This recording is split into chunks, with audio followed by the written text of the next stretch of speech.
I want to give you the heads up. Never question God. When you're about to transition from one career move, one relationship, or one situation to the next, it's because you've gotten every confirmation in the world that it's your season to transition from where you are to where you're looking to be. Don't underestimate yourself. You do what you can do, and God will do what you can't do. Take the initiative. Throw your net on the other side. Be ambitious. Reach. Ask for help, not because you're weak, but because you want to remain strong. And expect things to get better for you.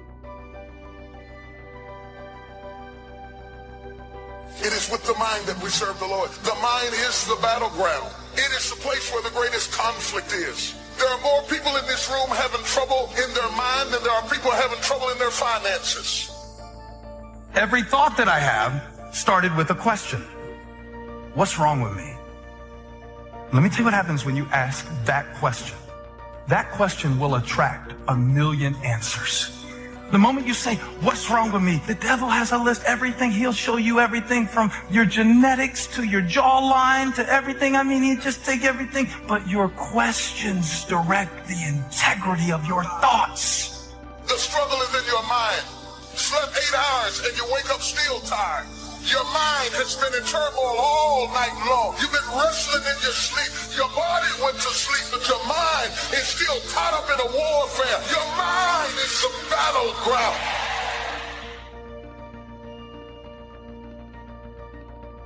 Just because people let you down, don't give up on God, who never will. Just because you lost a job, don't stop trusting that God is my provider. When someone closes a door in your face, God allows them to close the door in your face. All God wants you to do is walk up the hall. Because I can promise you, he got a better door that he wants you to go through than the one that got shut in your face. That's a fact. The door is closed for a reason. Because God just wants you to walk up the hall because he got another door. And when you open it and get behind it, you ain't going to believe what's back there. But you will never get to it if you stand in front of that door crying. God is the creator of all doors. I'm going to just go see what else he got for me. You think things are going to just go your way? Well, they're not going to just go your way. You got to make them go your way. You think things are going to just happen for you? Well, they're not just going to happen for you. You got to make them happen.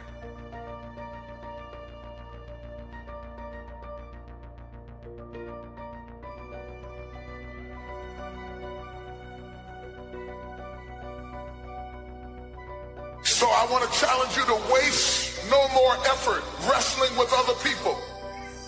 Your destiny, your future is not predicated on the decision of someone else.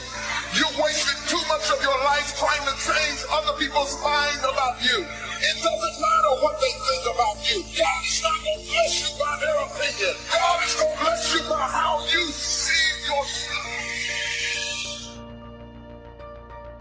Just start acting like you're blessed, talking like you're blessed, thinking like you're blessed, dressing like you're blessed. If you will put actions behind your faith, one day you will see that become a reality. You cannot go around thinking that you've reached your limits. You're going to become what you believe. You are fully equipped. It may not have happened in your past, but it can happen in your future. Now, I'm asking you to go get what belongs to you. You are blessed. You are prosperous. Start acting like it, talking like it, dreaming like it.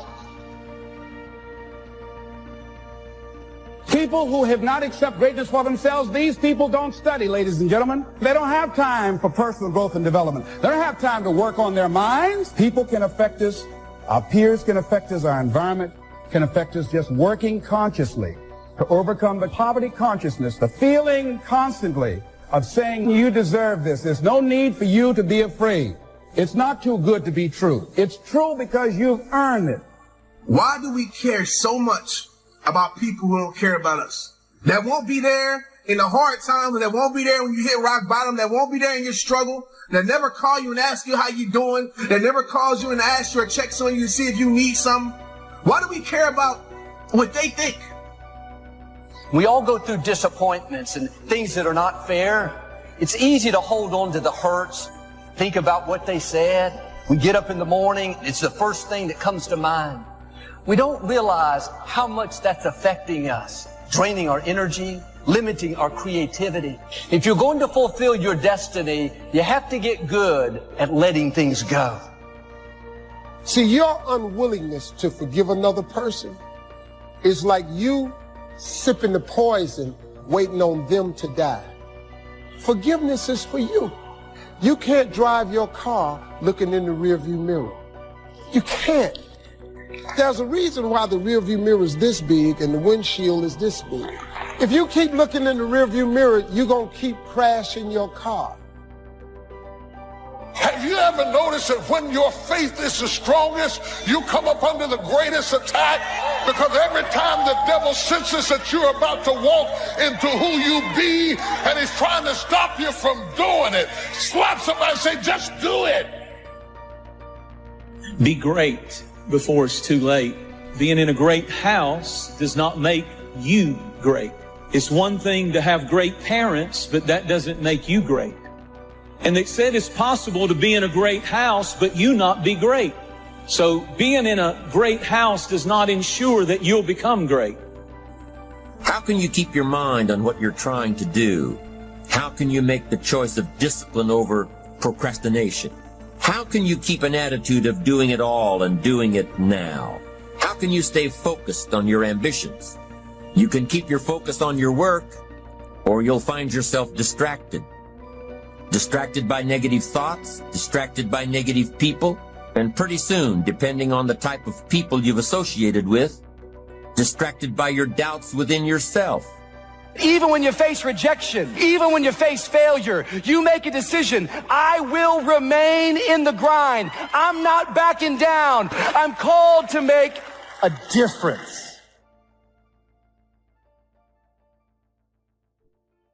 Greatness is not immediate. This is so important. In other words, greatness takes time to develop. Greatness is not immediate. You got to stay with it. You got to stay at it. You got to keep working on it. We give up too quickly. You map out, you think, you strategize, you change up your team, ready for the opportunity to present itself. Most of y'all are impatient. If it doesn't happen as fast as you want it to happen, you say maybe it wasn't meant to be. God will never give you something somebody else is supposed to have.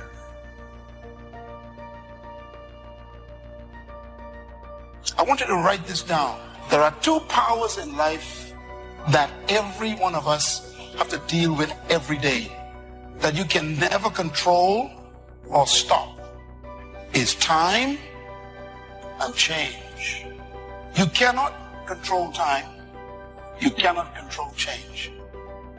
What's at the core of achieving the good life? The major key to the good life. It is not in mastering the attributes of leadership. Every day in 1,000 different ways, we are trying to improve ourselves by learning how to do things. We spend a lifetime gathering knowledge in classrooms and experiences. Self-approval. That's a very challenging area. Ladies and gentlemen, that's where most people get stuck. That's a stage that a lot of people get there and they never move out of that area. Why? Many things can contribute to our not approving our dreams, our not feeling good enough. A lot of things can contribute to that. Many of us never live up to our potential or don't approve ourselves because we never had anybody to believe in us. And because your doing doesn't come from the deeper place of being, it hasn't worked for you. If you're trying to find out who you are by doing things, you will never find out who you are by doing. You have to start with being, because the difference between the two determines the direction of your destiny.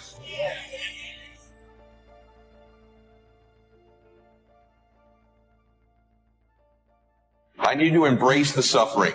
You know, there's something powerful that once you just sort of embrace the fact that in order to achieve something big, you've got to get rid of these distractions. You're probably going to have some suffering to get there or some sacrifice to get there. And so once you've embraced and decided that this suffering, this sacrifice you're making is an indicator of progress. Suffering and sacrifice and hard work is an indication of progress towards our dreams.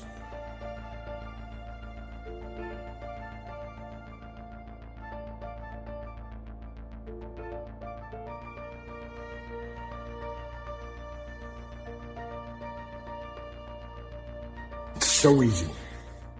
So easy to put things off. So easy to say, you're going to do it tomorrow. Well, I want you to reprogram your brain and tell yourself that tomorrow is not a viable option. You do it today. You get it done today. That's what you do. The journey is just the pieces that you have to go through. And you get to choose to enjoy those pieces, to have fun during those pieces.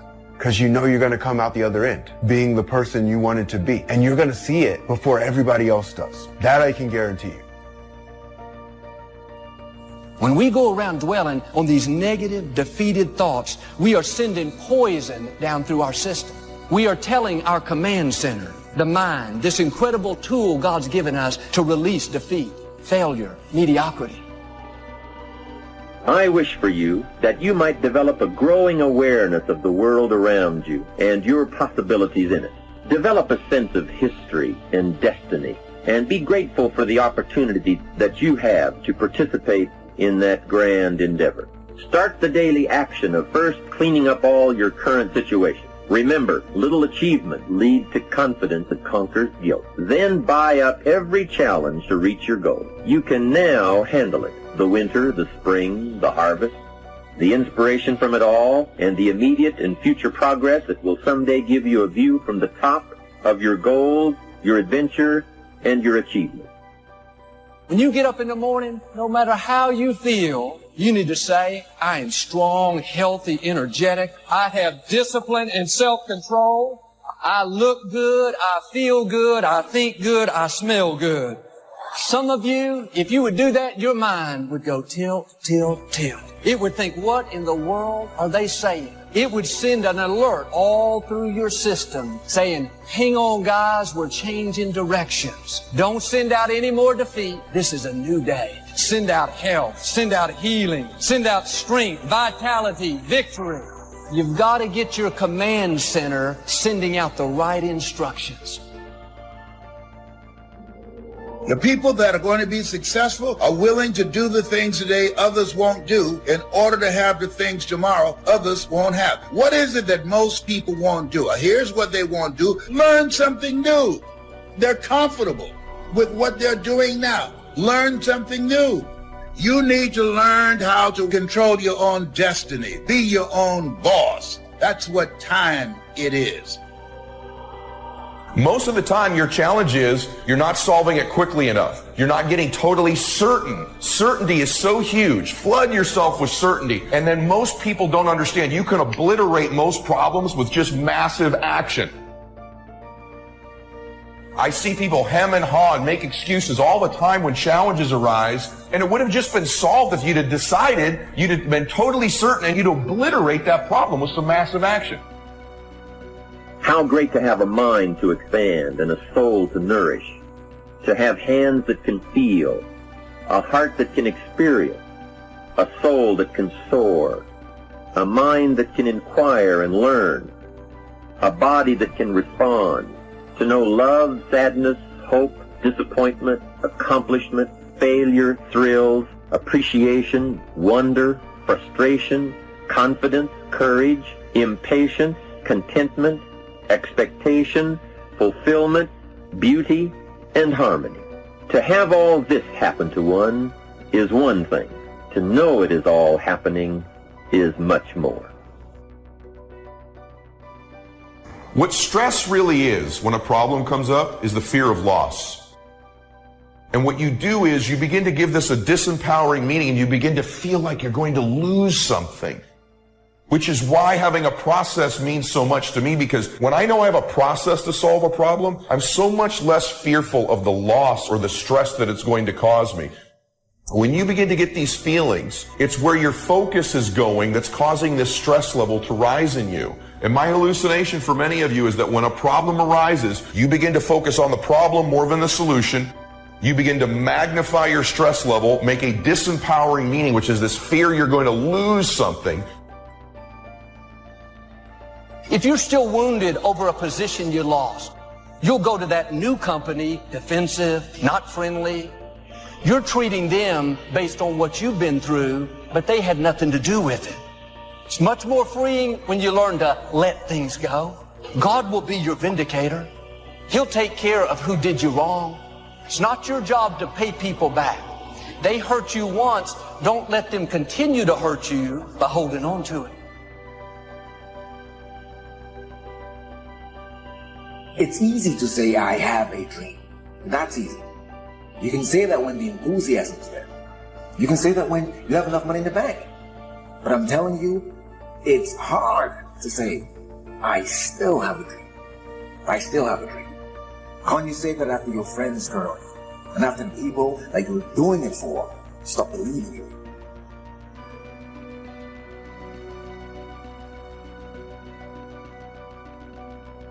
Discouragement is deadly. It can get you off track. When you have a setback and you get discouraged, you can get set on the shelf. We all get discouraged. It's powerful. It is universal. It involves everybody, and it is recurring. It doesn't just happen one time in your life. Many of us never ever discover our greatness because we become sidetracked by secondary activity.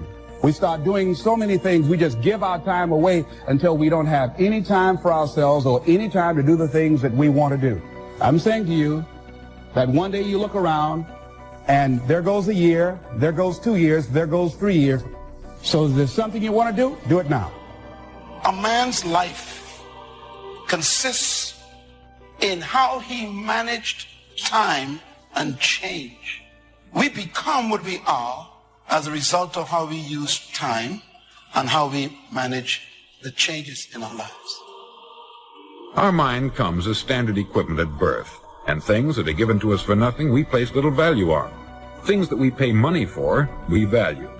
The paradox is that exactly the reverse is true. Everything that's really worthwhile in life came to us free. Our mind, our body, our hopes, our dreams, our ambitions, our intelligence. All these priceless possessions are free, but the things that cost us money are actually very cheap and can be replaced at any time.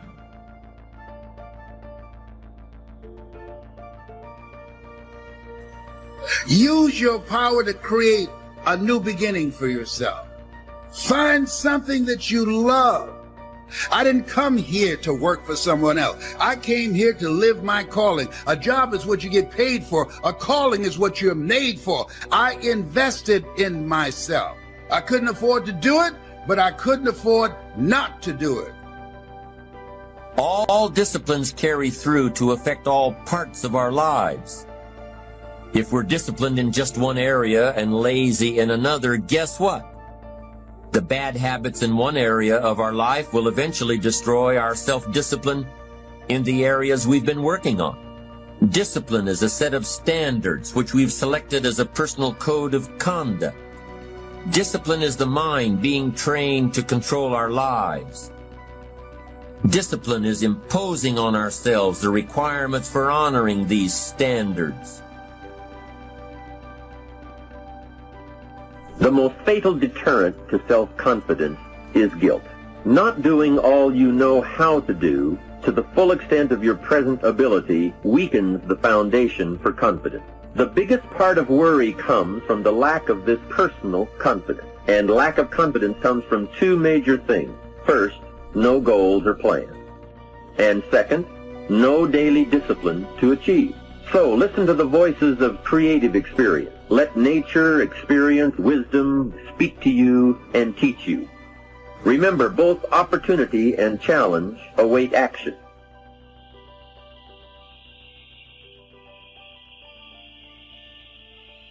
You can work on micro habits with regards to your conscientiousness, and I think the best micro habits, set up some aims for yourself, goals that you actually value. It helps you do a situational analysis of your life more than a psychological analysis, I would say. And so the questions are something like, well, you're going to have to put some effort into your life.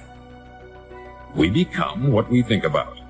Conversely, the man who has no goal, who doesn't know where he's going, and whose thoughts must therefore be thoughts of confusion and anxiety and fear and worry, becomes what he thinks about. And if he thinks about nothing, he becomes nothing. Motivation it's kind of a strange word. We think it means that we're fired up to do something and passionate to make something happen. Because you just can't turn on passion. You can't just turn on the desire to execute a task. Be certain of one thing. Every exaggeration of the truth, once detected by others, destroys our credibility and makes all that we say and do suspect. The tendency to exaggerate, distort, or even withhold the truth is an inherent part of all of us. It starts when we're kids, and then it continues when we're adults, exaggerating our net worth to impress old friends, exaggerating how close we are to closing a deal to impress the boss. If you make it to the end of this video, I want you to write, I am determined to reach my goals. I am determined to reach my goals. I am afraid that too many times we have spent so much focus on teaching you to be good seed that we haven't taught you the power of good soil. If you take an oak tree seed and you put it in a 2-foot pot, that seed will never become the oak tree that oak trees are capable of becoming. Now check this out. Ain't nothing wrong with the seed. Seed just fell prey to the environment. The seed will only grow when it is planted in something bigger than itself. Look at you and look at your environment. Have you been positioned to flourish? You are a seed from God. Don't you allow your environment to dictate the oak tree that you become. Take your seed, take your gift. Get away from these people that's in your life that ain't doing nothing. Get away from them. Get away from them. I had to do it. Make a list of who you communicate with most and ask yourself the question, what kind of person am I becoming because of this relationship? They encourage me to develop my greatness. You want to align yourself with people who think like you, people who dream like you. My vision board is so vast now. If I showed you what was on it, you wouldn't even believe it. Because I dream so big, I want so big, because the God I serve is big. Everybody has a need for achievement, to get somewhere in life, to be better. And in order to move forward, you must be motivated, inspired, ambitious. Now, ambition does not mean being greedy. It does not mean being selfish. Ambition is not hoping you can win at the expense of others. Do you suppose Judas was ambitious? Was Judas successful because he had all that money? Was Judas happy when it was all over with? No. What Judas became in the pursuit of his fortune caused him to end his own life. Ambition is not greed. Ambition is an eager desire to achieve. Now, desire does not always translate into ambition. Desire is what you want for yourself. Ambition is how you get there. Desire might say, I want the tallest building in town. The destructive side of desire might urge you to tear all of the other buildings down. And pretty soon you're no longer known as a builder. You're known as a destroyer. Now, the second way to have the tallest building in town is to see it and plan it. Work on it. Go through all of the steps to get there. Have the ambition to be the owner of the tallest building in town. If you really want it, your ambition will lead you there. I'm sure you have dreams of accomplishing great things. Are you ambitious enough to realize these dreams? Are they vivid enough to see the end result now? What are your reasons for creating these dreams? I bet if you did a little soul searching, you could come up with a fairly strong list. Why is it so important to achieve these dreams? What are you trying to express? There are personal reasons. Some people do well because of the way it makes them feel. They love the feeling of being a winner. Family is another reason, a motivator for doing well, and that's a powerful reason. How fortunate are the people who find themselves greatly affected by someone else? It's powerful. What has you inspired? What are your reasons for doing well? Think about it. As human beings, we can't help but be interested in our own self-preservation, interested in our development, interested in our success. But here's the clue. Self-interest must be enlightened as to what truly serves us best. Self-interest is willing to be benefited by service to others. Self-interest at the expense of others starts to be greed, hoping you go up as someone goes down, hoping to attain while someone else loses, wishing to benefit at the expense of others. Enlightened self-interest wishes to benefit at the service of others. Enlightened self-interest leads to wealth. Somebody says, well, I can't be concerned about other people. I have to pay attention to myself. Somebody says I can't be concerned about other people's bills. I've got enough worries trying to pay my own. Well, then you'll have to worry about them for the rest of your life. Don't keep your attention on yourself if you want your life to work out well. Turn your attention to others. If you wish to receive, you must give. Some people say, if you give, it's gone. No. If you're stupid, yes, it's gone. But if you're enlightened, chances are, if you give, you've invested. We expect it to return multiplied, greater. My father taught me way back, son, always do more than what you get paid for. Why? To make an investment in my future. And it's paid off for me. You've got to do more in your current position, so you stand out from everybody else.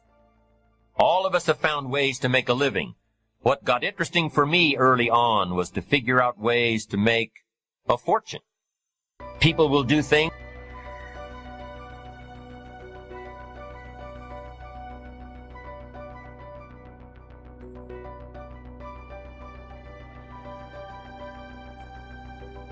you cannot believe for people who give them good service.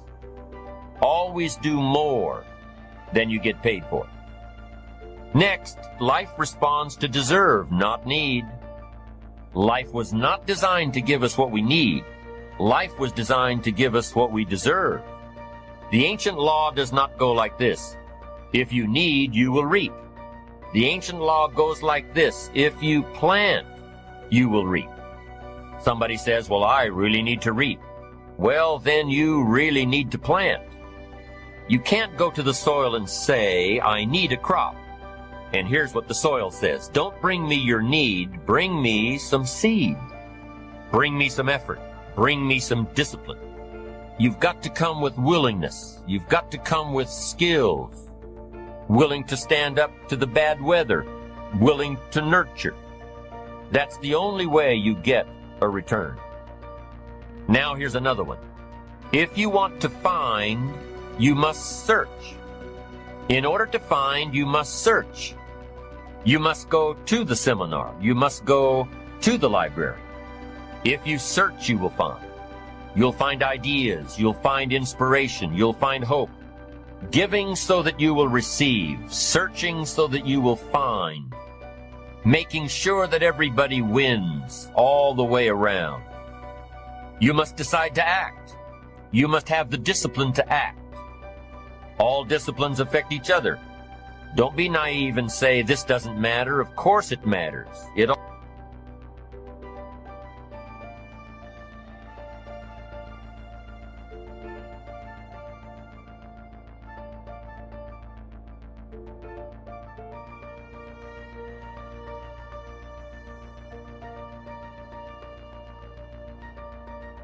all matters.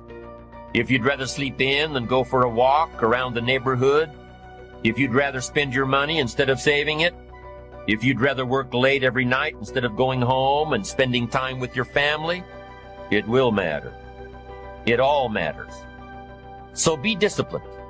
Do all that it takes to get the job done. Get your health back. Get your bank account where it's supposed to be. When you set up the disciplines that give your life structure, miracles can happen.